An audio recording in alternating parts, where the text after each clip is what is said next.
গ্রামীণ স্বাস্থ্য পরিষেবাকে আরও আধুনিক ও গতিশীল করে তুলতে আশা কর্মীদের হাতে স্মার্ট মোবাইল তুলে দেওয়া হয়েছে।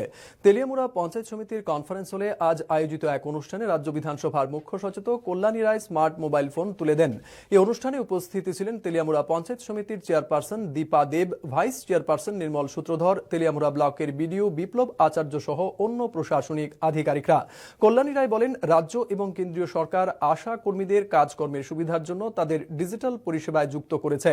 এর মাধ্যমে আশা কর্মীরা তাদের পরিষেবা আরও আধুনিক ও গতিশীল করে তুলতে পারবে বলে তিনি আশা প্রকাশ করেন। আমরা প্রত্যেকে আমাদের জীবনে আমরা বেঁচে থাকি আশা নিয়ে, স্বপ্ন নিয়ে, ঠিক কিনা?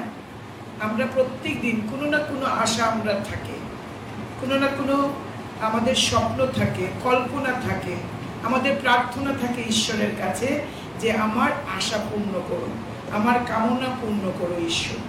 তাহলে আশা এই নামটা কতটা যথার্থ যে প্রত্যেকেই আশা করে, বিশেষ করে সন্তান সম্ভবা মা কিংবা ছোট্ট সন্তান যার ঘরে রয়েছে তারা আশা করে তাদের আশার দিদিদের কিংবা আশার মাসিদের তারা সহায়তা করে।